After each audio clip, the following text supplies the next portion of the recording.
அமைச்சர் முதலமைச்சர் பூரா மாநிலத்தில் பேப்பரை இறைச்சி விட்டுருப்பான். பார்வதி லட்சுமி சரஸ்வதி இந்த இறைச்சி விட்ட பேப்பரில் அம்புட்டும் பாலாக்கி வச்சிருக்கான்.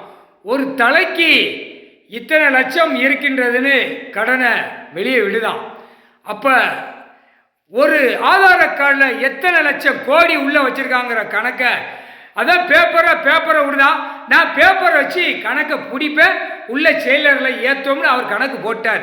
இவன் பார்க்கறது பூரா விட்ட பேப்பர் பூரா 2ஆம் நம்பருக்கு விட்டு பூமியை விவசாயத்தை பூரா அழித்து கட்டடமா போட்டு குளத்தில் மண்ணள்ளி பூரா மலைகளை உடைச்சி டிராக்டராக பூரா ரோடுகளை போட்டு எங்கே பார்த்தாலும் ரோடுகளை போட்டு இதுக்கு கணக்கு பூரா எழுதி வச்ச கணக்கை இப்போ பிடிக்கார். முக்கால் சத்தியம் டெல்லி டு தமிழ்நாடு டெல்லி எல்லா மாநிலத்திலையும் முதலமைச்சர் பூரா எங்கே போயிடுச்சு அந்த பேப்பர் பல லட்சம் கோடி நிதியமைச்சர் உட்கார்ந்துருப்பான்.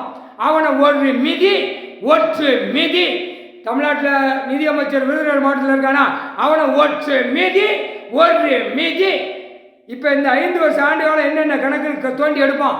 வானரப்பட இராணுவ வீரர்கள் அடுத்தாப்புல ஆந்திராவில் தோண்டி எடுப்பான், கர்நாடகாவில் தோண்டி எடுப்பான், டெல்லியில் தோண்டி எடுப்பான், அடுத்து குஜராத்தில் தோண்டி எடுப்பான், கேரளா, இலங்கை, சுலன் எல்லா நேபாளம் உடலப்பட்ட மாநிலத்தில் சிறிடி எல்லா மாநிலம் எல்லா அமைச்சர்கள் முதலமைச்சர் கீழே நிதியமைச்சரை ஒரு மிதிச்சு இராணுவ வீரர்கள் கணக்கு தோண்டி எடுப்பான். எங்கடா கடை வாங்கியிருக்க, எவன்டா பேப்பர் வாங்கின, அப்போ அந்த கணக்கு போகையில் அவனை பிடிக்கிறதுக்கு கணக்கு போடணும்ல. முக்கால் சத்தியம்.